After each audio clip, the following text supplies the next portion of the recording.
आज की इस वीडियो में हम लोग क्लास 10th के बर्मा बोर्ड टुडे से सोशल साइंस के सेट 3 को पढ़ने वाले हैं और यहाँ पर हम लोग सोशल साइंस के कंप्लीट सॉल्यूशन को देखेंगे। तो चलिए सबसे पहले हम लोग इतिहास के कंप्लीट सॉल्यूशन को देखते हैं और एक एक करके हम लोग भूगोल, अर्थशास्त्र और नागरिक शास्त्र के कंप्लीट सॉल्यूशन को देखेंगे। तो हमारे पास जो पहला क्वेश्चन है, पहला क्वेश्चन क्या है कि बैंक ऑफ फ्रांस की स्थापना किसने की? तो जो नेपोलियन बोनापार्ट है, तो नेपोलियन बोनापार्ट ने बैंक ऑफ फ्रांस की स्थापना की थी।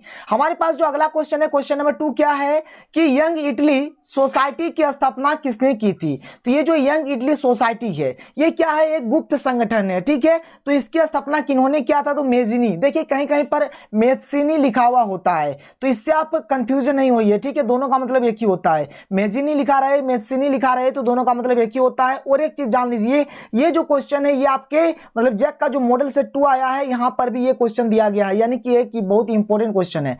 क्वेश्चन नंबर 3 देखिए क्या है कि एनी बेसेंट ने होम रूल लीग की स्थापना कब की? तो 1916 ईस्वी को, यानी एनी बेसेंट ने जो होम रूल लीग है इसकी स्थापना कब किया था? 1916 ईस्वी को किया था। इस बात को आप याद रखिएगा। चलिए आगे बढ़ते हैं और एक एक करके सारे क्वेश्चन को देखते हैं। क्वेश्चन नंबर 4 क्या है कि क्रिप्स भारत कब आया? तो क्रिप्स जो थे वह भारत 1942 ईस्वी को आए थे। इसका सही आंसर हो जाएगा ऑप्शन नंबर सी, ठीक है। हेनरी फोर्ड कौन था? तो हेनरी फोर्ड कौन था? तो यह एक कार निर्माता था, यानी ये कार बनाता था, ठीक है। गेट की स्थापना कब हुई? तो ये जो गेट है, गेट की स्थापना 1948 ईस्वी को हुआ था। देखिए यहां पर मैं आपको उतना डिटेल नहीं बता रहा हूं कि गेट क्या है, क्रिप्स कौन थे, हेनरी फोर्ड, मतलब पूरा डिटेल हम लोग नहीं जा रहे हैं। यहां पर सिंपल जो क्वेश्चन पूछा गया है उसी का भी हम लोग फिलहाल आंसर देख रहे हैं। जो लॉन्ग क्वेश्चन होंगे या फिर जो मतलब शॉर्ट टाइप क्वेश्चन होंगे उसके आंसर को हम लोग अच्छे से देखेंगे। क्लियर है? चलिए आगे बढ़ते हैं और आगे क्वेश्चंस को देखते हैं।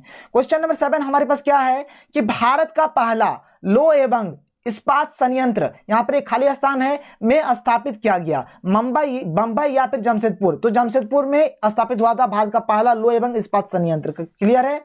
असहयोग आंदोलन खाली स्थान है, प्रारंभ किया, किन्होंने प्रारंभ किया था? गांधी जी ने या फिर नेहरू जी ने? तो महात्मा गांधी जी ने असहयोग आंदोलन को प्रारंभ किया था। क्लियर है? अब चलिए बात करते हैं अति लघु जो प्रश्न है उसके ऊपर अभी हम लोग डिस्कस करेंगे।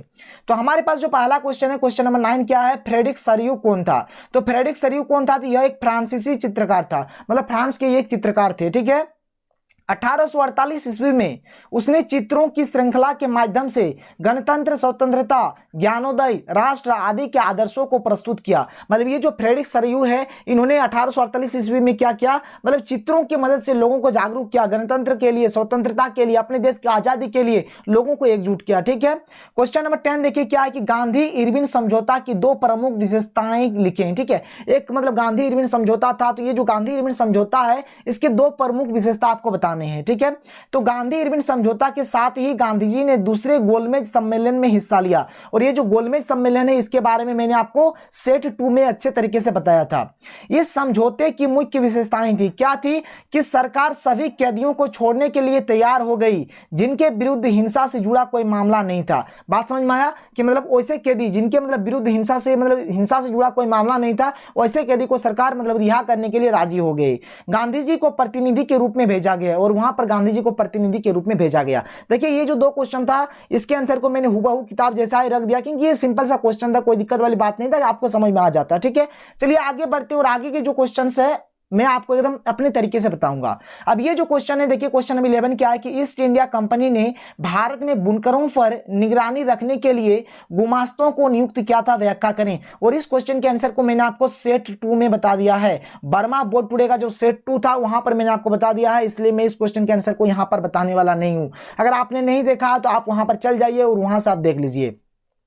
और देखिए यहां पर क्या है, अथवा देकर 3 क्वेश्चन है। फिर अगला क्वेश्चन क्या है कि अफ्रीका में रिंडरफेस्ट का आना के प्रभावों की व्याख्या करते हुए संक्षिप्त टिप्पणी लिखें, एक ये क्वेश्चन है। और कॉर्न लॉ के समाप्त करने के बारे में ब्रिटिश सरकार के फैसले के प्रभावों की व्याख्या करते हुए संक्षिप्त टिप्पणी लिखें। मतलब ये 2 क्वेश्चन है। यहां पर देखिए अथवा जब भी दिया रहेगा तो आपको यहां पर जो भी जितने भी क्वेश्चन रहे आपको केवल और केवल एक ही क्वेश्चन का आंसर देना है। क्लियर है? चलिए देख लेते हैं एक एक करके सारे क्वेश्चन के आंसर। तो ये जो क्वेश्चन का आंसर होगा यहाँ, इसको मैं मैंने आपको सेट 2 में बता दिया है, तो सेट 2 में आप अभी तक देख लिए होंगे, और अगर आपने नहीं देखा तो आप बर्मा बोर्ड टुडे का जो सेट 2 है उसे आप देख लीजिए। मैं डिस्क्रिप्शन बॉक्स में आपको लिंक दे दूंगा, आप वहां पर जाकर देख सकते हैं।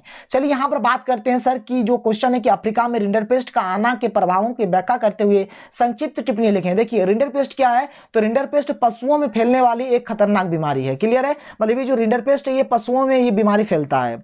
यह बीमारी अफ्रीका में 1890 के दशक में फैला था, और ये जो बीमारी है ये अफ्रीका में 1890 के टाइम में फैला था। यह बीमारी उन घोड़ों के साथ आई थी जो ब्रिटिश एशिया से लाए गए थे। मतलब ये बीमारी ना घोड़ों के साथ लाया गया था अफ्रीका, मतलब जो ब्रिटिश एशिया है वहां से लाया गया था। इस बीमारी से लगभग अफ्रीका के 90% पशुओं की मौत, 90% पशु मौत के शिकार हो गए। मतलब ये जो बीमारी है रिंडरपेस्ट बीमारी है, इससे क्या हुआ, अफ्रीका के 90% पशु मौत के शिकार हो गए। इस बीमारी से अफ्रीका के लोगों की आजीविका और अर्थव्यवस्था पर गहरा प्रभाव पड़ा। बहुत सारे किसान जिनके पशुओं की मौत हो गई एक दाने के लिए तरस रहे थे। जिस व्यक्ति का घर परिवार पशुओं से चल रहा था वे जीते जी तिल तिल कर मर रहे थे। देखिए यहाँ पर लैंग्वेज इतना शानदार है ना कि अगर आप एक बार पढ़ेंगे तो आपका याद हो जाएगा, मुझे बताने का भी जरूरत नहीं है। क्लियर है, बात समझ में आ रहा है कि देखिए मतलब वैसे लोग जिनका घर परिवार पशुओं से चलता था, अब पशुओं की मौत हो गई तो उन लोग का एकदम घर परिवार एकदम तहस नहस हो गया। उन लोग एक दाने के लिए तरस रहे थे और उन लोग एकदम तिल तिल कर मतलब मर रहे थे। क्लियर है।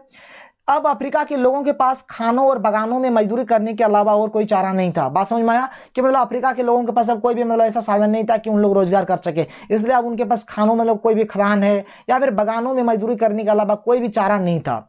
इससे यूरोपियों को पूरे अफ्रीका को गुलाम बनाने का अवसर प्राप्त हो गया। इससे क्या हुआ कि जो यूरोपवासी है उनको एक अच्छा अवसर मिल गया कि मतलब अफ्रीका को गुलाम बनाया जाए। अब हमारे पास ये जो कॉर्नर लॉ वाला क्वेश्चन है ये one of the most important question है, इसलिए आप इस क्वेश्चन को बहुत ही अच्छे तरीके से कर लीजिए। देखिए क्या है कि कॉर्नर लॉ के समाप्त करने के बारे में ब्रिटिश सरकार का फैसले के प्रभाव की व्याख्या करते हुए संक्षिप्त टिप्पणी लिखें। ठीक है, देखिए कॉर्न मीन्स क्या होता है कि मकई, मतलब मकई पर कुछ लॉ था। ठीक है, तो इसी के बारे में जो ये क्वेश्चन है, चलिए इसको अच्छे तरीके से देख लेते हैं। क्या है कि 18वीं सदी के लास्ट में ब्रिटेन की जनसंख्या तेजी से बढ़ने लगी। मतलब 18वीं सदी जैसे ही मतलब उसका जो लास्ट स्टेज आया था उस टाइम ब्रिटेन की जो जनसंख्या है बहुत ही तेजी से बढ़ने लग गया था, जिसके चलते भोजन की मांग भी बढ़ने लगी। क्लियर है, आगे देखिए, जनसंख्या बढ़ने के कारण कृषि उत्पाद काफी महंगे होने लगी। दूसरी तरफ बड़े भूस्वामियों के दबाव में सरकार ने कॉर्न यानी कि मक्का के आयात पर भी रोक लगा दी। कॉर्न यानी कि मक्का पर लगाए गए इस कानून को कॉर्न लॉ का नाम दिया गया। बात समझ में आया, मतलब ये जो मक्का यानी कि कॉर्न पर जो लॉ लगाया गया था, जो कानून लगाया गया था, इसे कॉर्न लॉ का नाम दिया गया। आगे देखिए, खाद्य पदार्थों के मूल्य बढ़ने लगे तो लोगों में हाहाकार मच गई। बाद में खाद्य पदार्थों की अत्यधिक कीमतों से परेशान उद्योगपति एवं शहरी बासिंदों ने सरकार को यह कॉर्न लॉ समाप्त करने पर मजबूर कर दिया। क्लियर है, तो यही था इस क्वेश्चन का आंसर। बहुत ही सिंपल सा क्वेश्चन था, कोई दिक्कत वाली बात नहीं है, आप आसानी से क्वेश्चन को कर सकते हैं। अब देखिए यहां पर हमारा स्टार्ट हो जाता है दीर्घ उत्तरीय प्रश्न यानी कि लॉन्ग क्वेश्चंस, और यहां से हमें 5 अंक मिलेंगे। और ये जो पहला वाला क्वेश्चन है, पहला वाला क्वेश्चन क्या है कि इटली एकीकरण की प्रक्रिया का संक्षिप्त में वर्णन करें। अब ये जो इटली एकीकरण है इसका जो आंसर होगा, देखिए ये जो क्वेश्चन है ना, ये क्वेश्चन पहला बात तो इस तरह से भी पूछा जा सकता है। कैसे पूछा जाएगा कि इटली के एकीकरण में शासक विक्टर इमैनुअल, मंत्री प्रमुख काउर और जेउसेपे गैरिबोल्डी की क्या भूमिका थी, चर्चा करें। और इस क्वेश्चन के आंसर को मैंने पहले ही आपको बता दिया है, और अगर आपने अभी तक नहीं देखा है तो इसका जो लिंक होगा मैं आपको डिस्क्रिप्शन बॉक्स में प्रोवाइड करा दूंगा, तो आपको डिस्क्रिप्शन बॉक्स से आप इसको पढ़ सकते हैं। या फिर आप सिंपल सा अगर यूट्यूब में सर्च करेंगे ना कि इटली एकीकरण, इटली का एकीकरण, और बस आपको मिल जाएगा वीडियो, आपको वीडियो मिल जाएगा। अगर चाहते हैं कि नहीं मेरे इस चैनल का वीडियो चाहिए तो आप कुछ नहीं करेंगे, आपको सर्च में क्या लिखना है, क्या लिख देंगे, इटली का एकीकरण, इटली का एकीकरण। और हमारा जो चैनल है, चैनल क्या नाम है सर, सुपर कंसेप्ट क्लासेस। बस सुपर कंसेप्ट लिख दीजिए ना, क्लासेस नहीं लिखने से भी चलेगा, तो बस आपको वीडियो मिल जाएगा। और ऐसे मैं आपको डिस्क्रिप्शन बॉक्स में भी लिंक दे दूंगा, आप वहां पर भी जाकर इटली के एकीकरण का ये जो वीडियो है ये आप देख सकते हैं। अब देखिए यहां पर अथवा देकर हमारे पास और एक क्वेश्चन है, क्या है कि सूरत बंदरगाह 18वीं सदी के अंत तक हाशिए पर पहुंच गया था, व्याख्या करें। बात समझ में आया, चलिए देखते हैं क्या है कि सूरत बंदरगाह गुजरात के तट पर स्थित एक बहुत महत्वपूर्ण बंदरगाह था। 18वीं सदी के अंत तक राजनीतिक सत्ता मिलने के कारण ईस्ट इंडिया कंपनी ने व्यापार पर अपनी पकड़ बनाना शुरू कर दिया और बहुत सारे शहरों में अपना व्यापार केंद्र विकसित कर लिया। बात समझ में आया कि 18वीं सदी के अंत में क्या हुआ कि राजनीतिक सत्ता मिलने के कारण जो ईस्ट इंडिया कंपनी थी वो अपना जो व्यापार है, अपना जो बिजनेस है उसको बढ़ाना स्टार्ट कर दिया। ठीक है, और बहुत सारे मतलब शहरों में क्या क्या हुआ, अपना बिजनेस केंद्र खोल दिया, यानी व्यापार केंद्र खोल दिया। क्लियर है। इसके कारण व्यापार के पुराने केंद्र बर्बाद होने लगे और नए केंद्रों का उदय होने लगा, जिससे क्या होने लगा कि जो व्यापार का जो पुराना केंद्र था वह धीरे धीरे बर्बाद होने लगे और नए केंद्रों का उदय होने लगा। इसलिए सूरत बंदरगाह 18वीं सदी के अंत तक हाशिए पर पहुंच गए थे, मतलब लास्ट स्टेज पर ये पहुंच गया था। क्लियर है। तो ये था हमारे इस क्वेश्चन का आंसर, बहुत ही सिंपल क्वेश्चन था। और ये जो क्वेश्चन है क्या है, देखिए क्वेश्चन क्या है कि दिए गए विश्व के मानचित्र में निम्न स्थानों को दर्शाएं। आपको दिखाना है कि ऑस्ट्रेलिया कहां पर है और कोलकाता कहां पर है। तो यहां पर देखिए पहला बात ये हमारे इंडिया का मैप है और इंडिया के मैप में यहाँ पर ये हमारा कोलकाता होता है और ये हमारा ऑस्ट्रेलिया का मतलब मानचित्र में यहाँ पर हमारा क्या है, ऑस्ट्रेलिया है। क्लियर है, कोई दिक्कत नहीं है। चलिए आगे बढ़ते हैं और यहां से हमारा स्टार्ट होता है भूगोल, यानी इतिहास हमारा खत्म हो गया। अब हम लोग यहाँ पर भूगोल के कंप्लीट सॉल्यूशन को देखेंगे। देखिए एक एक करके हम लोग अर्थशास्त्र और नागरिक शास्त्र को भी देखेंगे, इसलिए आप टेंशन ना लें, वीडियो पर बने रहें। भले ही वीडियो का लेंथ बड़ा हो रहा है लेकिन आपको एक ही वीडियो में टोटल सॉल्यूशन मिल जा रहा है। क्वेश्चन नंबर 14 देखिए क्या है कि किस शहर को भारत की इलेक्ट्रॉनिक राजधानी कहा जाता है। तो जो बंगलोर है ना, बंगलोर को हम लोग क्या कहते हैं, भारत की इलेक्ट्रॉनिक राजधानी कहते हैं। निम्न से कौन से दो दूरस्थ स्थित स्थान पूर्वी पश्चिमी गलियारों से जुड़े हैं। ठीक है, तो इसका सही आंसर है सिलचर तथा पोरबंदर। क्लियर है। चलिए आगे बढ़ते हैं, आगे क्वेश्चंस को देखते हैं। क्वेश्चन नंबर 16 क्या है कि भारत में चाय का प्रमुख उत्पादक राज्य है। तो प्रमुख उत्पादक राज्य कौन सा है, तो असम। ठीक है। लो अयस्क किस प्रकार का संसाधन है, तो लो अयस्क हमारा अनवीकरणीय योग्य संसाधन होता है। बात को याद रखिएगा, मतलब जिसको हम लोग दोबारा प्राप्त नहीं कर सकते हैं। तो चलिए अब हम लोग क्वेश्चन नंबर 18 को देखते हैं। क्वेश्चन नंबर 18 क्या है, अनवीकरणीय संसाधन किसे कहते हैं, इसके दो उदाहरण दें। ठीक है, और इसके डेफिनेशन को हम लोग अपने तरीके से देखेंगे। तो देखिए अनवीकरणीय संसाधन क्या है कि वैसे संसाधन जो एक बार उपयोग करने के बाद समाप्त हो जाते हैं तथा जिन्हें एक निश्चित समय अंतराल के बाद प्राप्त नहीं किया जा सकता है, इस प्रकार के संसाधन को अनवीकरणीय संसाधन कहते हैं। देखिए पहला बात मतलब वैसे संसाधन जिसका अगर हम लोग एक बार उपयोग करेंगे तो वो समाप्त हो जाएगा और जिसे हम लोग एक निश्चित समय अंतराल के बाद प्राप्त नहीं कर सकते हैं। तो इस टाइप का जो संसाधन होगा उसे हम लोग अनवीकरणीय संसाधन कहते हैं। जैसे कि खनिज हो गया, कोयला हो गया, गैस हो गया, पेट्रोलियम हो गया इत्यादि, ये सब के सब क्या है, अनवीकरणीय संसाधन के उदाहरण है।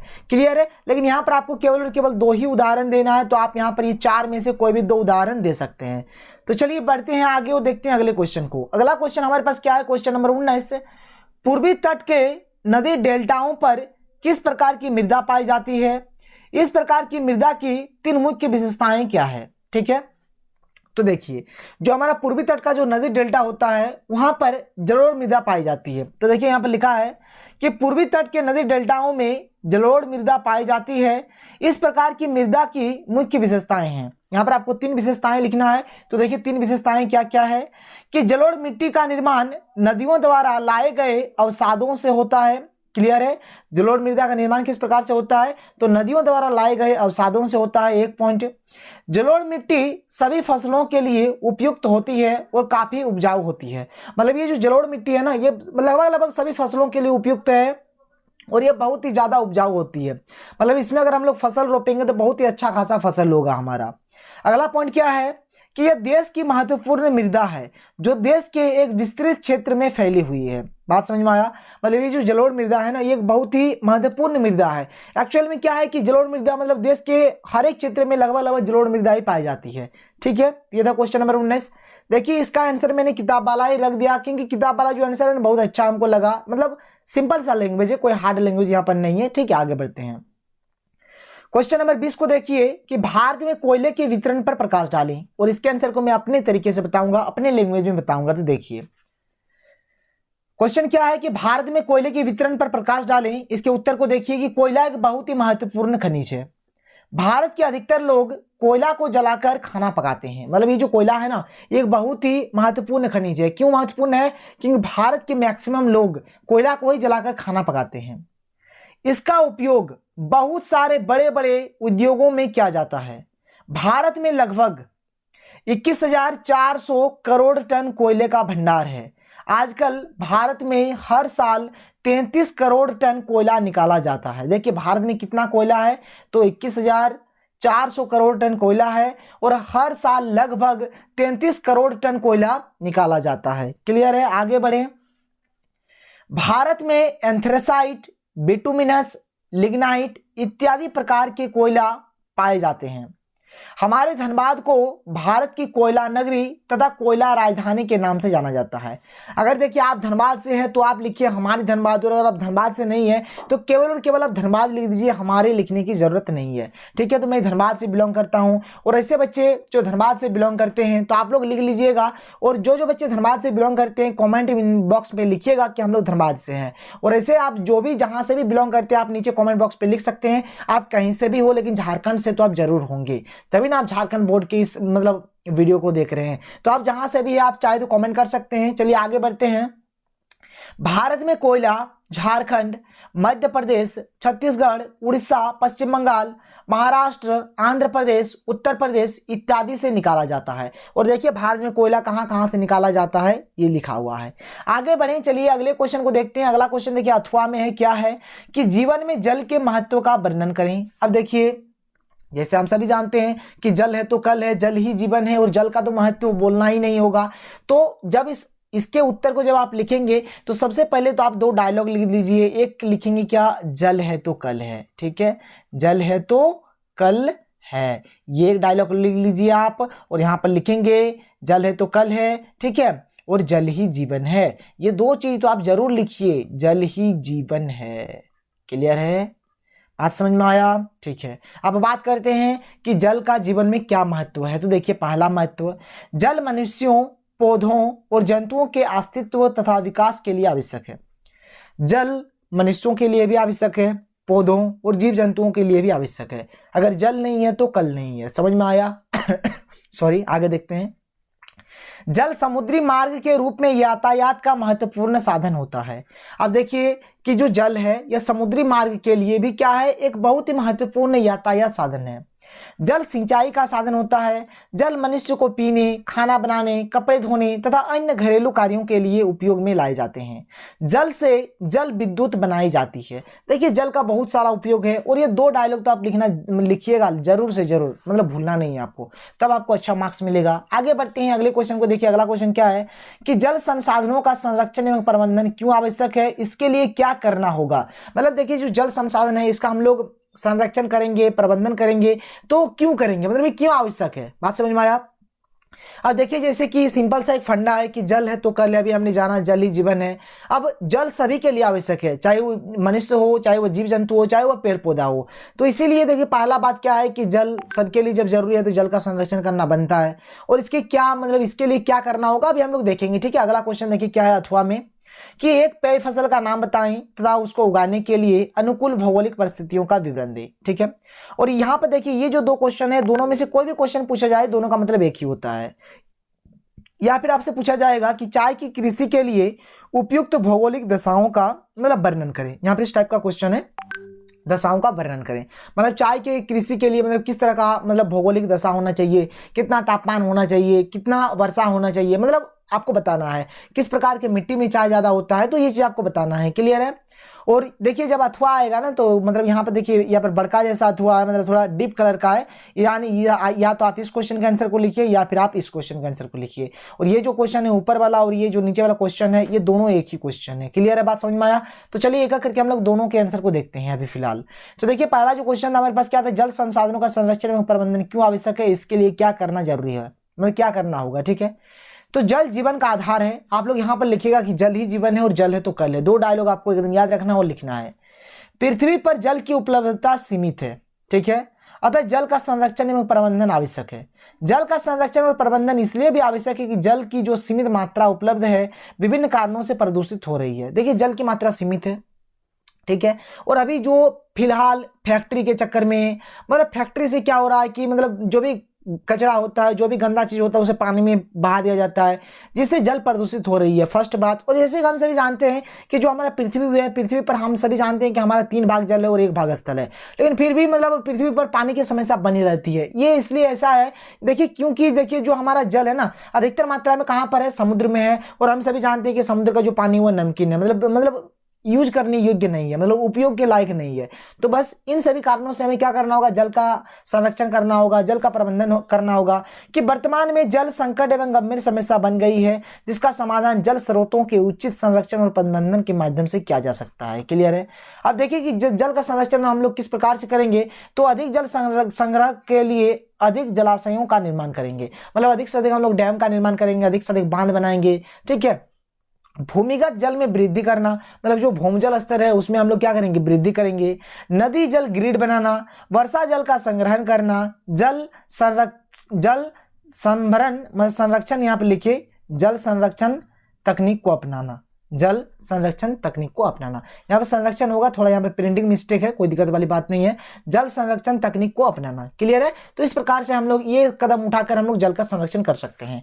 आगे बढ़ते हैं और अगले क्वेश्चन जैसा कि हमारा क्या था कि चाय कृषि के लिए उपयुक्त भौगोलिक दशाओं का वर्णन करें एवं इसके 4 प्रमुख उत्पादक राज्यों के नाम लिखें। या फिर क्वेश्चन इस प्रकार से आएगा कि एक पेय फसल का नाम बताएं तथा उसको उगाने के लिए अनुकूल भौगोलिक परिस्थितियों का विवरण दें। क्लियर है। तो चलिए देखते हैं। पहला बात, चाय के बारे में थोड़ा सा हम लोग यहाँ पर इंट्रो देख लेते हैं कि चाय है क्या आखिर में। तो चाय कृषि के लिए उपयुक्त भौगोलिक दशाओं का वर्णन निम्नलिखित प्रकार से है, ये आपको एक लाइन पहले ही लिख देना है। चाय क्या है, तो चाय एक नकदी फसल है। चाय की कृषि रोपण कृषि का एक उदाहरण है। आजकल भारत के लोग चाय के दीवाने हो चुके हैं। आजकल भारत के लोग सुबह शाम चाय पीते हैं। क्लियर है। आगे देखिए, भारत के लोग पहले चाय नहीं पीते थे, हमारे देश भारत में चाय अंग्रेज लेकर आए थे। चाय की खेती, अब बात करते हैं जो भौगोलिक परिस्थिति होनी चाहिए। तो चाय की खेती लेटराइट मिट्टी में अच्छी होती है। क्लियर है। चाय की खेती के लिए तापमान 20 डिग्री सेल्सियस से 30 डिग्री सेल्सियस होना चाहिए। चाय के लिए जो तापमान होना चाहिए वो 20 डिग्री सेल्सियस से लेकर 30 डिग्री सेल्सियस तक होना चाहिए। आगे बात करें तो चाय की खेती के लिए वार्षिक वर्षा, यहाँ पर वर्षा लिखिएगा, वार्षिक वर्षा कितना होना चाहिए, 150 सेंटीमीटर से 200 सेंटीमीटर होना चाहिए। पर वर्षा, ये आपको वर्षा लिखना है, ये आपको वर्षा लिख देना है। क्लियर है। चाय की खेती के लिए सस्ते में अच्छे लेबर की आवश्यकता होती है। चाय का जो खेती करेंगे इसके लिए हमें क्या करना चाहिए, सस्ते में मतलब अच्छा लेबर हमें मिलना चाहिए। चाय के 4 प्रमुख उत्पादक राज्य जैसे कि असम, पश्चिम बंगाल, तमिलनाडु, केरल, ये सब क्या है, चाय के प्रमुख उत्पादक राज्य। और एक चीज आप याद रखिएगा, असम में सबसे अधिक मात्रा में चाय उत्पादन किया जाता है। आगे बढ़ते हैं, अगले क्वेश्चन को देखते हैं। अगला जो क्वेश्चन ये मानचित्र वर्क है। और देखिए जैसे कि मैं आपसे बार बार कह रहा हूं कि मानचित्र का बहुत ही जल्द ट्रिक आने वाला है, तो अब हड़बड़ाए नहीं, मानचित्र वाले हर एक क्वेश्चन को हम लोग समझेंगे। अभी फिलहाल जो यहाँ पर दिया गया है उस चीज को अभी समझ लेते हैं कि रबड़ उत्पादक राज्य, रबड़ उत्पादक कोई भी आपको एक राज्य के बारे में बताना है। तो यहाँ पर देखिए केरल जो है, केरल क्या है, एक रबड़ उत्पादक राज्य है। और यहाँ पर हमारा केरल है। मुंबई हाई, तो मुंबई हाई हमारा ये वाला हो गया। ठीक है। तो जैसे कि मैंने आपसे बार बार कह रहा हूं कि देखिए ट्रिक बहुत ही जल्द आने वाला है मानचित्र का, वहां पर मैं आपको मानचित्र को एकदम बहुत ही सिंपल तरीके से बताऊंगा। अगर आप एक बार देख लेंगे ना वीडियो को तो आप जिंदगी में कभी भी मानचित्र से नहीं डरेंगे और आप आसानी से किसी भी मानचित्र के मतलब क्वेश्चन को आप आसानी से बना लेंगे। तो हमारे पास जो क्वेश्चन नंबर 23 है ये भी एक मानचित्र वाला वर्क है। ठीक है। और देखिए आप लोग टेंशन ना ले, मानचित्र का जो ट्रिक है ना मैं बहुत ही जल्द लाने वाला हूँ और वहां पर मैं आपको मानचित्र को बहुत ही सुंदर तरीके से बताऊंगा। अगर आप एक बार देख लेंगे तो आप जिंदगी में कभी भी मानचित्र वाले क्वेश्चन को नहीं भूलेंगे। तो देखिए यहां पर हमारे पास क्वेश्चन क्या है, पहला है कि समुद्री पतन, तो समुद्री पतन आपको दिखाना है। तो ये जो तूतीकोरिन है, तूतीकोरिन क्या है, ये एक समुद्री पतन है। ठीक है। तो तूतीकोरिन हमारे कहां पर है, तो इस जगह पे तूतीकोरिन है। तो बस आपको बता देना है। देखिए मैं आपको बताऊंगा, आप लोग टेंशन ना लें, आप लोग इस क्वेश्चन का भी फिलहाल तो देख लीजिए। फिर क्या है, सॉफ्टवेयर टेक्नोलॉजी पार्क, तो सॉफ्टवेयर टेक्नोलॉजी पार्क भुवनेश्वर जो है क्या है, ये एक सॉफ्टवेयर टेक्नोलॉजी पार्क है। तो भुवनेश्वर हमारा कहां पर है, तो यहाँ पर है। बस आपको इस प्रकार से अभी बता देना है। अभी आपको सिंपल सा याद रखना है। अभी आप याद रखिए क्या होता है, अगर आप नहीं भी देखेंगे तो कोई दिक्कत नहीं, जब ट्रिकी कंसेप्ट आएगा तब आप अच्छे से समझ जाएंगे। चलिए आगे बढ़ते हैं और अगले क्वेश्चन को देखते हैं। अब यहां से हमारा नागरिक शास्त्र यानी कि पॉलिटिकल साइंस का क्वेश्चन स्टार्ट होता है और यहां पर हम लोग पॉलिटिकल साइंस के कंप्लीट सॉल्यूशन को देखेंगे। तो चलिए सबसे पहले क्वेश्चन को देखते हैं कि भारत में निम्न शासन प्रणाली है। तो भारत में संघात्मक सरकार है। क्या है, भारत में संघात्मक सरकार है। क्वेश्चन नंबर 25 देखिए क्या है, क्वेश्चन नंबर 25 कि श्रीलंका में तमिल देश की कुल जनसंख्या का भाग है। ठीक है। तो तमिल वहां पर कितने परसेंट में थे, तो वहां पर तमिल 18% में थे, आप याद रखिएगा, ठीक है। देखिए जो सिंगली थे ना, वहां पे जो सिंगली लोग थे, तो सिंगली का परसेंट था 74%, और जो तमिल था वहां के, तो तमिल का परसेंट कितना था, 18% था। इस बात को आप याद रखिएगा। क्वेश्चन नंबर 26 क्या है कि स्थानीय सरकारों को अधिकार संपन्न बनाना किस प्रकार की चुनौती का उदाहरण है, तो ये लोकतंत्र का विस्तार करने की चुनौती का ये एक उदाहरण है, ठीक है। कि भारत में राष्ट्रीय दल 2020 के अनुसार है, मतलब जो भारत में राष्ट्रीय दल है 2020 के अनुसार कितने हैं, तो आप याद रखिएगा 8 है, ठीक है। देखिए ये जो है ना, ये जो मैंने देखा, ये जो क्वेश्चन है, इसको जब मैंने नेट में सर्च किया तो मुझे नेट में भी 8 ही मिला, ठीक है, 8 ही मिला। अगर आपका रिक्वायरमेंट होता है कि नहीं सर हमें बताइए कि वो कौन कौन से राष्ट्रीय दल है, जो 8 राष्ट्रीय दल है, तो अगर आप बोलेंगे तो मैं आपको मतलब डिस्क्रिप्शन, आपको मैं कमेंट बॉक्स पे आपको बता दूंगा कि वह कौन कौन से मतलब राष्ट्रीय दल है, मतलब 2020 के अनुसार जो मतलब 8 है, ठीक है। जो 8 राष्ट्रीय दल कौन कौन से, तो मैं आपको डिस्क्रिप्शन बॉक्स में बता दूंगा, या फिर आप चाहे तो आप भी गूगल में सर्च कर सकते हैं, तो आपको वहां से आंसर मिल जाएगा। क्लियर है, आगे बढ़ने चलिए अगले क्वेश्चन को देखते हैं। क्वेश्चन नंबर 28 क्या है कि भारतीय जनता पार्टी यानी कि बीजेपी की स्थापना कब हुई, तो 1980 को बीजेपी का मतलब बीजेपी को स्थापना हुआ था। श्रीलंका की कुल आबादी में सिंगलियों की आबादी कितनी है, तो 74% है, अभी मैंने आपको बताया 74% सिंगली है और 18% क्या है, तमिल है। क्लियर है। भारतीय जनता पार्टी यानी बीजेपी जो है, बीजेपी का चुनाव चिन्ह क्या है, बीजेपी का चुनाव चिन्ह है कमल का फूल, और हाथ छाप किसका है, तो हाथ छाप है कांग्रेस का, याद रखिएगा, ठीक है। अगले क्वेश्चन को देखिए, क्वेश्चन नंबर 31 क्या है कि भारत में यहाँ पर एक खाली स्थान है, लोकतंत्र की स्थापना की गई, तो भारत में जो है ना यहाँ पर अप्रत्यक्ष लोकतंत्र है, ठीक है। अब ये जो क्वेश्चन है, इस क्वेश्चन का आंसर मैंने आपको मॉडल सेट 2 में पढ़ाया था, जब मैं आपको जैक का मॉडल सेट 2 पढ़ा रहा था, वहां पर मैंने आपको इस क्वेश्चन के आंसर को बताया था कि भारत जो है, भारत में हमारा अप्रत्यक्ष लोकतंत्र क्यों है, ठीक है, किस प्रकार से हमको पता चल रहा है कि भारत में क्या है, अप्रत्यक्ष लोकतंत्र है। तो मैंने आपको बताया था, अगर आप चाहते हैं तो मॉडल सेट 2 तो आपने अभी तक देख ही लिया होगा, तो वहां पर आपको समझ में आ गया होगा। और अगर आपका रिक्वायरमेंट होता तो आप बता दीजिएगा, मैं आपको कमेंट बॉक्स पे इसका भी आंसर और अच्छे से बता दूंगा। क्वेश्चन नंबर 32 देखिए क्या है कि राज्यों की विधानसभाओं में महिलाओं का प्रतिनिधित्व यहाँ पर खाली स्थान है कितना है, 5% से भी कम या फिर 10% से भी कम, तो इसका सही आंसर है 5% से भी कम। तो क्वेश्चन नंबर 32 का जो आंसर है क्या है, 5% से भी कम। आगे बढ़े, चलिए अगले क्वेश्चन को देखते हैं। अगला क्वेश्चन हमारे पास क्या है कि देखिए क्वेश्चन नंबर 33 क्या है कि श्रीलंका में आपसी झगड़े का मुख्य कारण क्या है, मतलब श्रीलंका में जो गृह युद्ध हो रहा था, जो आपसी लड़ाई हो रहा था, इसका मेन कारण क्या है, तो देखिए वहां का मेन कारण यही है कि जो वहां की जो सिंगली थे, सिंगली का परसेंट कितना था, 74% था, सिंगली का परसेंट कितना था, 74% था, और जो तमिल था, तमिल का परसेंट कितना था, 18% था, और जो बाद बाकी जो बच जाते हैं वह ईसाई था उसमें, ठीक है। अब देखिए वहां पर क्या हो रहा था, मतलब ये जो सिंगली था ना, सिंगली का जनसंख्या ज्यादा है, तो उन लोग क्या सोच रहे थे कि मतलब जो भी मतलब सरकार बनेगा हमारा ये बनेगा, मतलब उन लोग तमिलों को बर्बाद करना चाहते थे, मतलब तमिलों को एकदम दबा देना चाहता था, तो इसी के चलते वहां पर क्या हो रहा था, झगड़ा हो रहा था। मतलब उन लोगों ने बहुत सारे ऐसे गलत कदम उठाए थे, जैसे कि जो मतलब तमिल था, तमिल भाषा को एकदम दबा दिया, बहुत सारे जगहों पर तमिलों को मतलब छूट वगैरह कुछ नहीं दिया जाता था, मतलब बहुत सारा था। जैसे कि जब मैंने आपको पॉलिटिकल साइंस पढ़ा रहा था, तो वहां पर मैंने आपको श्रीलंका का कहानी पढ़ाया था। क्लियर है। तो यहां पर इसके आंसर को हम लोग देख लेते हैं। यहां पर इसके आंसर क्या है कि श्रीलंका की जनसंख्या में 74% सिंगलियों का है, जबकि 18% भाग तमिलों का है। वहां की सरकार ने सिंगलियों के बहुसंख्यकवाद को तमिलों पर थोपने का प्रयत्न किया, जो तमिलों को सहन न हो सका। ऐसे में वहां गृह युद्ध शुरू हो गया, जो आज तक शांत होने का नाम नहीं ले रहा है। क्लियर है, बात समझ में आया। वहां पे जो गृह युद्ध हो रहा है ना, आज तक वो थम नहीं रहा है।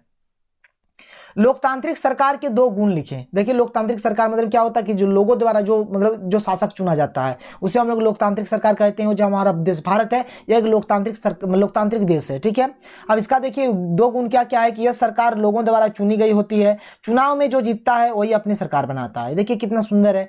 यह सरकार लोगों की होती है और लोगों के लिए कार्य करती है। ये जो सरकार है, लोकतांत्रिक सरकार है, ये लोगों की ही होती है और लोगों के लिए ही कार्य करती है। बहुत ही सुंदर सा यहाँ पर आंसर था, इसलिए मैंने इसके आंसर को चेंज नहीं किया और मैंने आपको नए तरीके से नहीं बताया, लेकिन जो किताब में था वही मैंने आपको यहाँ पर बता दिया। आगे बढ़ते हैं, चलिए अगले क्वेश्चन को देखते हैं। क्वेश्चन नंबर 35 क्या है कि लोकतंत्र की सफलता की किन्हीं 4 आवश्यक शर्तों का वर्णन करें, ठीक है। ये क्वेश्चन है। अथवा देकर नीचे और एक क्वेश्चन है कि लोकतंत्र किस तरह उत्तरदायी, जिम्मेवार और वैध सरकार का गठन करता है। और ये जो क्वेश्चन है ना सर, ये मॉडल सेट 2 का क्वेश्चन है। ये मॉडल सेट 2 में भी ये क्वेश्चन दिया है। ये एक बहुत ही इंपॉर्टेंट क्वेश्चन है, लेकिन यहाँ पर हम लोग डिस्कस करेंगे, यहाँ पर हम लोग दोनों क्वेश्चन को डिस्कस करेंगे, टेंशन ना लें आप लोग।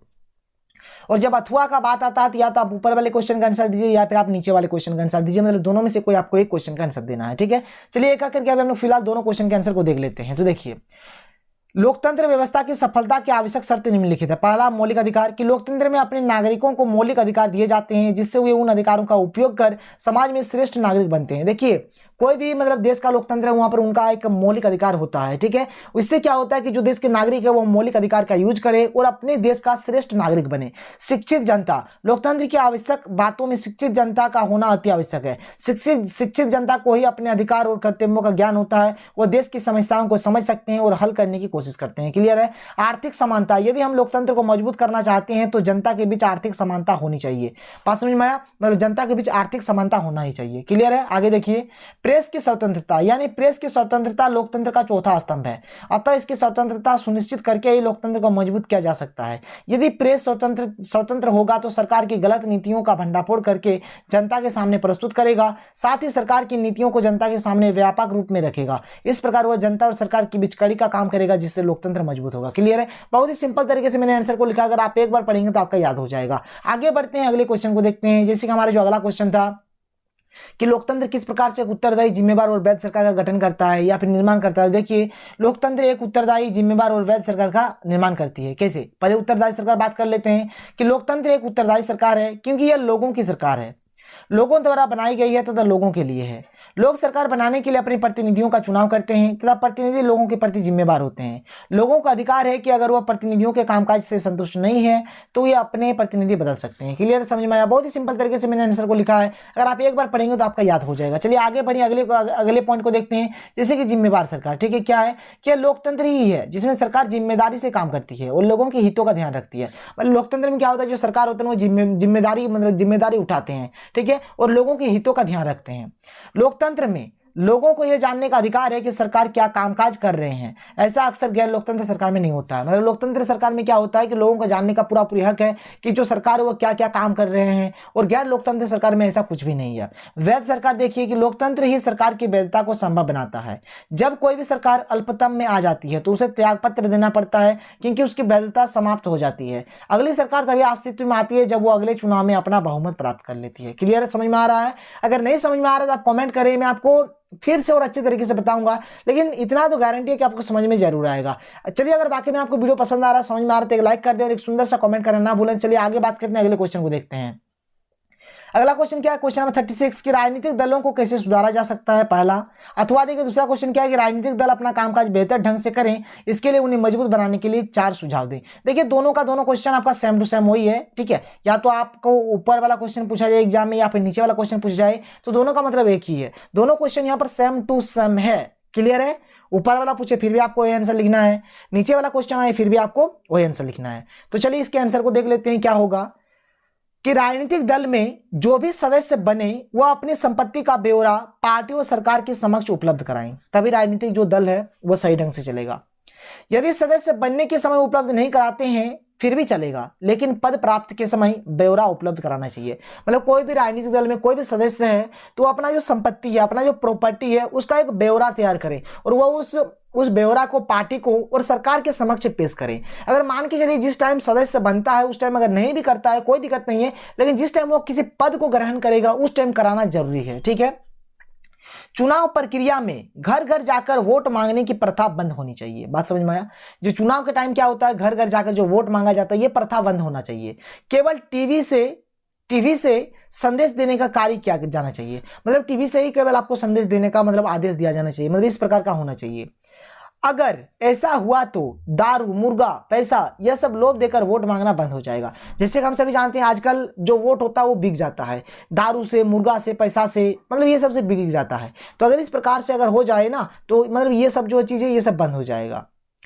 किसी भी राजनीतिक दल में किसी अपराधी को सदस्य बनाने की पूर्णतः मनाही होनी चाहिए। मतलब कोई भी राजनीतिक दल है यानी कि पॉलिटिकल मतलब पार्टी है, उसमें अपराधी को सदस्य बनाने का मतलब पूरा एकदम बैंड होना चाहिए। मतलब उसमें आप लोग अपराधी को मतलब सदस्य नहीं बना सकते हैं। क्लियर है? आगे बात करें, आगे देखिए कि किसी भी राजनीतिक दल किसी व्यक्ति को तभी सदस्य बनाए जब वह पुलिस वेरिफिकेशन करा कर लाए। मतलब आपको अगर मान के चलिए अगर राजनीतिक दल का सदस्य बनना है तो आपको एक पुलिस वेरिफिकेशन करा के लाना पड़ेगा। मतलब एक आपका कैरेक्टर सर्टिफिकेट आपको पेश कराना पड़ेगा, तब जाकर आप सदस्य बन सकते हैं। आगे देखिए, धन या पद के लोभ में विभिन्न प्रतिनिधि दल बदल लेते हैं, अतः इस तरह की प्रक्रिया पर रोक लगाई जानी चाहिए। पैसा के चक्कर में या फिर पद के चक्कर में क्या होता है कि बहुत सारे लोग क्या करते हैं, दल बदल लेते हैं, आज इस पार्टी में तो कल दूसरे पार्टी में चल जाते हैं, तो ये सब पर रोक लगना चाहिए। राजनीतिक दल में महिलाओं के लिए 1/3 सीट आरक्षित होनी चाहिए, बात समझ में आया। महिलाओं के लिए भी क्या होना चाहिए, 1/3 सीट मतलब रिजर्व होना चाहिए। राजनीतिक दल का फंडिंग पूरी चेक करने के बाद ही आना चाहिए, राजनीतिक दल का जो भी फंडिंग होता है पूरा एकदम चेक करने के बाद ही आना चाहिए। तो ये था इस क्वेश्चन का आंसर। आगे बढ़ें और देखिए अथवा में जो क्वेश्चन है, क्या है क्वेश्चन कि शासन के संघीय और एकात्मक स्वरूपों में क्या क्या 3 मुख्य अंतर है, उसे उदाहरणों के माध्यम से स्पष्ट करें। तो देखिए यहाँ पर 2 प्रकार का शासन है, एक है संघात्मक सरकार और एक है एकात्मक सरकार। संघात्मक सरकार मीन्स क्या होगा कि केंद्र और राज्यों के बीच शक्ति का विभाजन होता है, मतलब इसमें केंद्र और जैसे कि केंद्र सरकार राज्य सरकार होता है ना, तो मतलब केंद्र सरकार और राज्य सरकार में शक्तियों का क्या होता है, विभाजन होता है। और यहाँ पर क्या होता है एकात्मक सरकार में कि संपूर्ण सत्ता केंद्र सरकार के पास होती है, वही संपूर्ण देश का शासन चलाती है। और एकात्मक सरकार में क्या होता है, जो भी मतलब शक्तियां हैं, पूरा देश का जो भी मतलब सत्ता है वो केंद्र सरकार के पास ही होती है, मतलब सारी शक्तियां केंद्र सरकार के पास ही होती है और वही पूरे देश को चलाता है। केंद्रीय सरकार राज्य सरकार को आदेश जारी नहीं कर सकता है। संघात्मक सरकार में क्या होता है, केंद्र सरकार राज्य सरकार को आदेश नहीं जारी कर सकता है। और एकात्मक सरकार में क्या होता है कि केंद्र सरकार राज्य अथवा स्थानीय प्रशासन को आदेश जारी कर सकता है। संविधान प्राय कठोर होता है, मतलब ये जो संघात्मक सरकार है इसमें जो संविधान होते हैं बहुत ही कठोर होते हैं। केंद्रीय सरकार अपनी मर्जी से परिवर्तन नहीं कर सकती है, ठीक है। और इसमें जो एकात्मक सरकार है इसमें संविधान प्राय लचीला होता है, केंद्र सरकार अपनी मर्जी से परिवर्तन कर सकता है। और जो एकात्मक सरकार होता है ना, इसमें क्या होता है, जो संविधान होता है उतना कठोर नहीं होता है, सॉफ्ट होता है। इसमें जो केंद्र सरकार है अपनी मर्जी से परिवर्तन कर सकता है। देखिए जो भारत है, भारत देश में क्या है, संघात्मक सरकार है, और इंग्लैंड, फ्रांस, श्रीलंका ये सब में क्या है, एकात्मक सरकार है। इस बात को आप याद रखिएगा, कोई दिक्कत नहीं है। चलिए आगे बढ़ते हैं और अगले क्वेश्चन को देखते हैं। अब हमारा यहाँ से स्टार्ट होता है अर्थशास्त्र यानी कि इकोनॉमिक्स। अब हम लोग यहाँ पर इकोनॉमिक्स के एक एक करके कंप्लीट सॉल्यूशन को देखेंगे। तो चलिए सबसे पहले देखते हैं क्वेश्चन नंबर 37 क्या है कि विश्व के देशों में बहुराष्ट्रीय कंपनियां द्वारा निवेश का सबसे अधिक सामान्य मार्ग है। तो इसका सही आंसर है ऑप्शन नंबर सी, यानी कि स्थानीय कंपनियों से साझेदारी करना, यानी जो स्थानीय कंपनी है उससे साझेदारी करना, रिलेशनशिप करना। इसे ही क्या होता है, मतलब ये जो क्वेश्चन है क्या है कि विश्व के देशों में बहुराष्ट्रीय कंपनियों द्वारा निवेश का सबसे अधिक सामान्य मार्ग क्या है, तो ये जो ऑप्शन नंबर सी है ये इसका सही आंसर है। क्लियर, आगे बढ़े। तो चलिए अगले क्वेश्चन को देखते हैं। अगला क्वेश्चन क्या है कि एक वस्तु का अधिकांशतः प्राकृतिक प्रक्रिया से उत्पादन खाली स्थान है, क्षेत्रक की गतिविधि है। जब भी प्राकृतिक का बात होता है यानी कि प्राथमिक क्षेत्रक का बात हो रहा है, इसका सही आंसर होगा प्राथमिक क्षेत्रक। राष्ट्रीय ग्रामीण रोजगार गारंटी अधिनियम के अंतर्गत कितने दिन के रोजगार का आश्वासन दिया गया है, तो इसमें 100 दिन का रोजगार आपको दिया जाता है। क्लियर है, मतलब ये जो नरेगा है ना, नरेगा, जैसे कि मैं आपसे बार बार कह रहा हूं कि नरेगा से आपका एक क्वेश्चन आना एकदम अनिवार्य है, चाहे वो नरेगा पर बेस्ड आए, ये आएगी कि नरेगा मतलब कब लागू हुआ था, या फिर ये आए कि नरेगा में जैसे कि मान लिख के चलिए कि कोई भी आदमी है अगर वो बेरोजगार है, अगर उसको कोई भी रोजगार नहीं मिल पाता तो कितने दिन के भीतर उससे बेरोजगारी भत्ता मिलेगा। तो मतलब कोई भी नरेगा पर बेस्ड कोई भी क्वेश्चन आ सकता है। आगे बढ़ते हैं, अगले क्वेश्चन को देखिए क्या है कि भारतीय रिजर्व बैंक का मुख्य कार्य है, ठीक है, क्या कार्य है, ऋण प्रदान करना, विश्व बैंक से लेन देन करना, साख नियंत्रण, या फिर इनमें कोई नहीं। तो साख नियंत्रण यानी जो ऋण में जो नियंत्रण होता है, मतलब लोन में कंट्रोल, ये मुख्य कार्य क्या है भारतीय रिजर्व बैंक का। निम्नांकित में किस क्षेत्र में कर्मचारियों का शोषण किया जाता है, संगठित क्षेत्र, सार्वजनिक क्षेत्र, असंगठित क्षेत्र, या फिर सेवा क्षेत्र। तो असंगठित क्षेत्र में क्या होता है, जो भी कर्मचारी होता है उसका शोषण किया जाता है। विश्व व्यापार संगठन के सदस्य देशों की संख्या कितनी है, मतलब जो WTO है यानी कि वर्ल्ड ट्रेड ऑर्गेनाइजेशन है, उसमें मतलब कितना देश उसका मेंबर है। तो देखिए यहाँ पर जितना भी ऑप्शन है ना, सारा का सारा ऑप्शन गलत है। एक्चुअल में इसका जो सही आंसर होगा कितना होगा, 164 होगा। आप चाहे तो गूगल करके देख सकते हैं, ठीक है। तो यहाँ पर ये क्वेश्चन का जो भी मतलब ऑप्शन, एक भी ऑप्शन यहाँ पर करेक्ट नहीं है, तो कोई दिक्कत नहीं है, आप इसको समझ लीजिए, इसका कितना होगा 164 इसका सही आंसर होगा। हमारे पास जो अगला क्वेश्चन है क्या है, देखिए यहाँ पर एक खाली स्थान है, फिर एक क्षेत्रक के श्रमिक वस्तुओं का उत्पादन नहीं करते हैं। तो हमने पढ़ा है कि जो तृतीयक क्षेत्र के जो श्रमिक होते हैं वो वस्तुओं का उत्पादन नहीं करते हैं, बल्कि तृतीयक क्षेत्र का जो संबंध होता है मतलब सेवा के निर्माण से होता है। तो यहाँ पर ये जो आंसर दिया गया है, ये आंसर यहाँ पर गलत दिया गया है, बल्कि इसका सही आंसर क्या होगा, तृतीयक, ठीक है। यहाँ पर आप लिखिएगा तृतीयक क्षेत्रक, यहाँ पर आपको कृषि क्षेत्रक नहीं लिखना है बल्कि तृतीयक क्षेत्रक लिखना है। कृषि क्षेत्रक तो हम लोग प्राथमिक क्षेत्र को बोलते हैं, लेकिन प्राथमिक क्षेत्र क्षेत्र का संबंध वस्तुओं के उत्पादन से है, लेकिन तृतीय क्षेत्र का संबंध वस्तुओं के उत्पादन से नहीं है। क्लियर है? तो इसे आप थोड़ा सा यहाँ पर सुधार लीजिएगा। ये मतलब जो यहाँ पर बर्मा टुडे है इसमें थोड़ा सा गलत यहाँ पर है। ठीक है, आगे बढ़ते हैं, क्वेश्चन नंबर 44 को देखते हैं कि विदेशी निवेश वह निवेश है जो कि यहाँ पर खाली स्थान है के द्वारा किया जाता है। ठीक है, तो देश की सरकार या फिर बहुराष्ट्रीय कंपनियों, तो यहाँ पर इसका सही आंसर होगा बहुराष्ट्रीय कंपनियों, कोई दिक्कत नहीं है। क्वेश्चन नंबर 45 देख लीजिए, क्या है कि भारत में लगभग, यहाँ पर एक खाली स्थान है, ग्रामीण परिवार छोटे एवं सीमांत किसानों के श्रेणी में आते हैं, तो 80%। इसका सही आंसर क्या हो जाएगा? 80%। क्लियर है? आगे बढ़े, चलिए आगे के क्वेश्चन को देख लेते हैं। अब यहाँ से हमारा 2 मार्क्स वाला क्वेश्चन स्टार्ट होता है। क्वेश्चन नंबर 46 क्या है कि बैंकों की आय का मुख्य स्रोत क्या है? तो बैंक अपने यहां जमा राशि पर जो ब्याज देते हैं उससे अधिक ब्याज दिए गए ऋण पर लेते हैं। कर्जदारों से लिए गए ब्याज तथा जमाकर्ताओं को दिए गए ब्याज में अंतर बैंक की आय का प्रमुख स्रोत है। क्लियर है? समझ में आ रहा है? देखिए, बैंक में जैसे कि मान के चलिए हम कुछ भी पैसा जमा करते हैं तो उसका जो इंटरेस्ट होता है, उसका जो ब्याज वो बैंक हमें देता है, मतलब बहुत ही कम मात्रा में देता है। लेकिन बैंक जो हमें लोन देता है और उस लोन का जो वो इंटरेस्ट लेता है वो थोड़ा ज्यादा होता है। बात समझ में आया? तो अब देखिए, जैसे कि आप समझिए, चीजों को समझिए, मैं आपको अच्छे से समझाता हूं। अब यहां पर क्या होगा कि देखिए, ये हमारे पास जैसे कि मान के चलिए बैंक है। अब ये जो बैंक है, अब बैंक जो हमें इंटरेस्ट दे रहा है ये क्या है? कम है। और बैंक जो हमसे इंटरेस्ट ले रहा है ये क्या है? अधिक है। समझ में आ रहा है? अब यहां पर क्या होगा, मतलब जैसे कि वो हमको दिया और हम, मतलब वो हमको दिया और हम उसको दिए, तो अब उससे जो भी मतलब कैलकुलेशन करके जो भी पैसा बच जाता है वही बैंक का आय है। क्लियर है? तो यही चीज यहाँ पर बताया गया है, बहुत ही सिंपल तरीके से बताया गया है, कोई दिक्कत वाली बात नहीं है। क्या है कि बैंक अपने यहाँ जमा राशि पर जो ब्याज देते हैं उससे अधिक ब्याज दिए गए ऋण पर लेते हैं। कर्जदारों से लिए गए ब्याज का जमाकर्ताओं को दिए गए ब्याज में अंतर बैंक की आय का मुख्य स्रोत है। और यहीं पर क्वेश्चन अथवा देकर कि चेक क्या है, तो चेक आप देखे होंगे, चेक जैसे कि बैंक का अगर आपके पास पासबुक होगा तो बैंक का आपका चेक भी होगा। तो चेक क्या है? चेक एक विशिष्ट कागजी दस्तावेज होता है जिस पर बैंक को निर्देश दिया जाता है कि वह चेक देने वाले व्यक्ति या संस्था के खाते से निर्देशित व्यक्ति या संस्था को भुगतान करें। क्लियर है? तो आप देखे होंगे चेक क्या है, तो बस आपको सिंपल से बता देना है। आगे बढ़ते हैं, अगले क्वेश्चन को देखिए। अगला क्वेश्चन क्या है? सकल घरेलू उत्पाद, जिसे हम लोग GDP कहते हैं। ठीक है, ग्रोथ डोमेस्टिक प्रोडक्शन। क्लियर है? तो जीडीपी हम लोग क्या किसे बोलते हैं? देखिए, हमारा जो भी प्राथमिक क्षेत्रक है, द्वितीय क्षेत्रक है और तृतीय क्षेत्रक है, तो यहां से जो भी उत्पादन होगा तो इसके उत्पादन के योगफल को ही हम लोग क्या कहते हैं? देश का जीडीपी यानी कि सकल घरेलू उत्पाद कहते हैं। तो लिखा कि तीनों क्षेत्रकों यानी कि प्राथमिक, द्वितीयक और तृतीयक के उत्पादों के योगफल को देश का सकल घरेलू उत्पाद कहा जाता है, यानी इसे ही हम लोग क्या कहते हैं? जीडीपी कहते हैं। इस बात को आप याद रखिएगा। आगे बढ़ते हैं, अगला क्वेश्चन क्या है? देखिए, अगला क्वेश्चन नंबर 48 क्या है कि क्या आप मानते हैं कि आर्थिक गतिविधियों को प्राथमिक, द्वितीयक और तृतीयक क्षेत्र में विभाजन की उपयोगिता है? व्याख्या करें कि कैसे। ठीक है, तो देखिए, आर्थिक गतिविधियों को प्राथमिक, द्वितीयक और तृतीयक क्षेत्र में विभाजन की उपयोगिता निम्नलिखित 2 कारणों से है। पहला देखिए क्या है? रोजगार पद्धति का विश्लेषण, यानी कि आर्थिक गतिविधियों के विभाजन के आधार पर यह विश्लेषण किया जा सकता है कि किस क्षेत्र में अधिक लोग कार्य कर रहे हैं।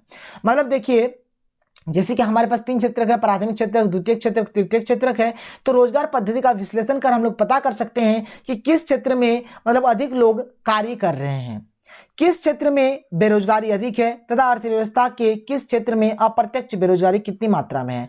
मतलब हम लोग यह भी पता कर सकते हैं कि किस क्षेत्र में ज्यादा बेरोजगारी है, किस क्षेत्र में अप्रत्यक्ष बेरोजगारी है। इस विश्लेषण के आधार पर सरकार रोजगार नीति का निर्धारण करती है। क्लियर है? और जीडीपी की गणना से हम लोग क्या पता कर सकते हैं कि आर्थिक गतिविधियों के विभाजन के आधार पर जीडीपी अर्थात सकल घरेलू उत्पाद की गणना आसानी से की जा सकती है। इससे यह पता चलता है कि सकल घरेलू उत्पाद में किस क्षेत्र का योगदान कितना है। मतलब जीडीपी की गणना कर हम लोग बता सकते हैं कि जो जीडीपी है, जीडीपी जैसे अभी मैंने आपको बताया कि प्राथमिक क्षेत्र, द्वितीय क्षेत्र और तृतीय क्षेत्र में जो भी उत्पादन होगा जब उसको हम लोग ऐड कर देते हैं तो उसे हम लोग देश का जीडीपी कहते हैं। तो जीडीपी से हम लोग ये पता कर सकते हैं कि किस क्षेत्र का कितना योगदान है, मतलब प्राथमिक क्षेत्र से कितना उत्पादन हुआ है, द्वितीय क्षेत्र से कितना उत्पादन हुआ है और तृतीय क्षेत्र से कितना उत्पादन हुआ है। क्लियर है? तो ये था इस क्वेश्चन का आंसर। अब हमारे पास जो अगला क्वेश्चन है बहुत ही इंपॉर्टेंट क्वेश्चन है और इस क्वेश्चन के आंसर को मैं अपने तरीके से आपको बताऊंगा कि हमें भारत में ऋण के औपचारिक स्रोतों को बढ़ाने की क्यों जरूरत है।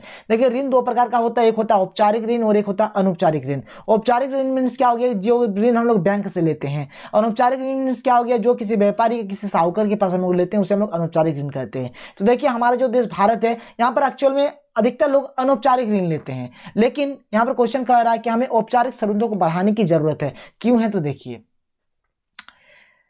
ये तो हमारे पास क्वेश्चन है कि हमें भारत में ऋण के औपचारिक शर्तों को बढ़ाने की क्यों जरूरत है। तो जैसे कि हम जानते हैं ऋण दो प्रकार के होते हैं, एक औपचारिक ऋण और एक अनौपचारिक ऋण। औपचारिक ऋण मीन्स कि बैंक द्वारा जो ऋण लिया जाता है उसे औपचारिक ऋण कहते हैं। अनौपचारिक ऋण मीन्स क्या, साहूकार अथवा व्यापारियों के पास जो ऋण लिया जाता है उसे अनौपचारिक ऋण कहते हैं। क्लियर है, आगे बढ़े। तो भारत में ऋण के औपचारिक शर्तों को हमें बढ़ाने की जरूरत है, क्योंकि देखिए पहला पॉइंट कि औपचारिक ऋण में सूद यानी कि ब्याज कम होता है, जबकि अनौपचारिक ऋण में सूद अधिक होता है। देखिए पहला पॉइंट यहाँ पर, ये दूसरा पॉइंट है क्या है, पहला पॉइंट क्या था कि जो औपचारिक ऋण होता है इसमें जो इंटरेस्ट होता है, जो ब्याज होता है, ये कम होता है, और अनौपचारिक ऋण में जो सूद होता है यानी कि ब्याज जो होता है वो अधिक होता है। औपचारिक ऋण में कोई विशेष शर्त नहीं होता है, जबकि अनौपचारिक ऋण में विशेष शर्त होता है। औपचारिक ऋण सरकार द्वारा पंजीकृत होती है, जबकि अनौपचारिक ऋण सरकार द्वारा पंजीकृत नहीं होती है। क्लियर है, आगे बढ़े। औपचारिक ऋण के स्रोतों पर आरबीआई नजर रखती है, जिससे किसी भी व्यक्ति का शोषण नहीं होगा, जबकि अनौपचारिक ऋण के स्रोतों पर कोई विशेष संस्था नजर नहीं रखती है। औपचारिक ऋण का मकसद लाभ कमाने के साथ साथ सामाजिक कल्याण भी है, बल्कि अनौपचारिक ऋण का मकसद केवल और केवल लाभ कमाना है। देखिए बहुत ही सिंपल तरीके से, इसलिए मैं यहाँ उतना समझा नहीं रहा हूँ, मैं आपको पढ़ पढ़ के बता दे रहा हूँ, आपको समझ में आ जाएगा, क्योंकि लैंग्वेज बहुत ही सिंपल है। आगे बढ़ते हैं, अगला क्वेश्चन देखते हैं। अगला क्वेश्चन क्या है कि प्रच्छन्न बेरोजगारी से आप क्या समझते हैं, शहरी और ग्रामीण क्षेत्रों के उदाहरण देकर व्याख्या करें। तो चलिए सबसे पहले हम लोग बात करते हैं कि प्रच्छन्न बेरोजगारी क्या है। देखिए प्रच्छन्न बेरोजगारी एक ऐसी बेरोजगारी है जिसमें कोई आदमी काम तो करता है परंतु उनका कमाई शून्य के बराबर होता है। मतलब इसमें आदमी काम तो करता है लेकिन उनका जो इनकम होता है एकदम जीरो के बराबर होता है। अर्थात व्यक्ति काम तो करता है परंतु ये असल में बेरोजगार होते हैं। लेकिन एक्चुअल में देखिए यहाँ पर आदमी काम तो करता है लेकिन एक्चुअल में वो बेरोजगार होते हैं। प्रच्छन्न बेरोजगारी कृषि क्षेत्र में पाए जाते हैं। इस प्रकार की बेरोजगारी में हम ये पता नहीं कर सकते हैं कि कितने लोग बेरोजगार हैं, और इस प्रकार की बेरोजगारी में किसी काम को करने के लिए आवश्यकता से अधिक संख्या में लोग लगे होते हैं। क्लियर है। अब हमें ग्रामीण क्षेत्र और शहरी क्षेत्र में इसका एग्जाम्पल देना है। तो देखिए प्रच्छन्न बेरोजगारी आमतौर पर ग्रामीण क्षेत्रों में पाई जाती है, क्योंकि वहां बहुत से परिवारों के पास छोटे खेत होते हैं परंतु उन पर परिवार के सारे सदस्य काम करते हैं। जहां 2 व्यक्ति खेती के काम को पूरा कर सकते हैं वहां 5 सदस्य लगे हुए हैं, परंतु सबके लिए वहां पूरा काम नहीं हो तो ऐसे परिवार के 2 या 3 सदस्य यदि कोई और काम कर लें, जैसे किसी कारखाने में काम कर लें, तो खेती के कार्य को फर्क नहीं पड़ेगा। इसी प्रकार शहरी क्षेत्रों में भी प्रच्छन्न बेरोजगारी पाई जाती है। वहां भी मजदूरों, पेंटरों, प्लम्बरों आदि रोजगारों को महीनों में केवल 10 से 15 दिन तक ही काम मिलता है, बाकी दिन वे बेकार रहते हैं। इस बेरोजगारी को भी हम प्रच्छन्न बेरोजगारी कहते हैं। क्लियर है, समझ में आया। देखिए ग्रामीण क्षेत्रों में क्या होता है कि ग्रामीण क्षेत्र में जैसे मान के चलिए कोई एक परिवार है जिसका 5 सदस्य, ठीक है, जिसमें 5 सदस्य है और उसके पास एक छोटा सा खेत है, तो उस खेत को मान के चलिए अगर मान के चलिए कि 2 सदस्य ही अगर उसको कर पाएंगे, लेकिन वहां पर जो 5 सदस्य है पांचों का पांचों मिलकर ही काम को कर सकते हैं। देखिए यहाँ पर 3 सदस्य जो है बिना फोर्स का काम कर रहा है। उसी प्रकार से शहरी क्षेत्रों में भी वैसा जो मजदूर है, पेंटर है, प्लम्बर है, उसको लगभग महीना में 10 से 15 दिन का ही काम मिलता है और बाकी दिन वे बेकार रहते हैं। तो ये सब क्या है, मतलब प्रच्छन्न बेरोजगारी के उदाहरण है। एक ग्रामीण क्षेत्रों से है तो एक शहरी क्षेत्र से है। क्लियर है, आगे बढ़ते हैं। चलिए अगले क्वेश्चन को देखते हैं। अगला क्वेश्चन क्या है, देखिए अथवा देकर कि भारत सरकार द्वारा विदेशी व्यापार एवं विदेशी निवेश पर अवरोधक लगाने के क्या कारण थे, इन अवरोधकों को सरकार क्यों हटाना चाहती थी। देखिए इस क्वेश्चन के आंसर को, तो भारत सरकार द्वारा विदेशी व्यापार एवं विदेशी निवेश पर अवरोधक लगाने के निम्न कारण थे। पहला तो बात करेंगे कि अवरोधक क्यों लगाया गया था और अवरोधकों को सरकार क्यों हटाना चाहती थी, उसके बाद में इसको देखेंगे। तो जब भारत आजाद हुआ था तब यह एक गरीब देश था और यहाँ पर निजी पूंजी न के बराबर थी। उस समय स्थानीय उद्योग को संरक्षण की जरूरत थी ताकि वह पनप सके, इसलिए भारत में विदेशी व्यापार एवं विदेशी निवेश पर अवरोधक लगाए गए थे।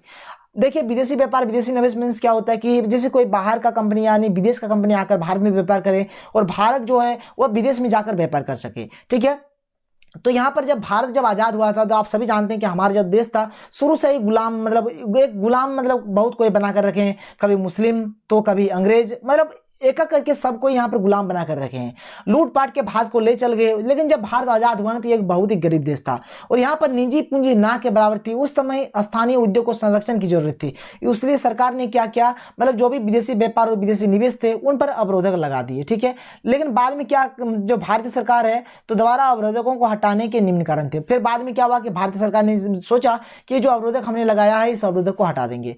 तो जब स्थितियों में सुधार हुआ और भारत एक अच्छे बाजार में बदल गया तब सरकार ने अवरोधकों को हटाने का निर्णय लिया। क्लियर, मतलब जब भारत का जो आर्थिक स्थिति है जब वह सुधर गया तब सरकार ने सोचा कि नहीं, अब ये अवरोधक ही हटा लेना चाहिए और हमारे देश में कोई विदेश आकर व्यापार कर सके और हम किसी दूसरे देश में जाकर व्यापार कर सके। तो ये था इस क्वेश्चन का आंसर। अब देखिए यहाँ पर हमारा ये जो सेट 3 है ये खत्म हो जाता है। अब जो हमारा अगला लेक्चर आने वाला है वहां पर हम लोग सेट 4 के कंप्लीट सॉल्यूशन को देखेंगे। सेट 4 के कंप्लीट सॉल्यूशन को हम लोग एक ही वीडियो में देखेंगे। तो अगर ये वीडियो आपको पसंद आया तो इस वीडियो को लाइक कर दें और अगर आपने अभी तक हमारे चैनल को सब्सक्राइब नहीं किया है तो सब्सक्राइब करके बेल का आइकन को प्रेस कर लें ताकि आपको हर वीडियो की नोटिफिकेशन सबसे पहले प्राप्त हो सके। और कमेंट बॉक्स पर आप जरूर बताएं कि यह वीडियो आपको कैसा लगा है। तो मिलते हैं अगले वीडियो में। Thank you.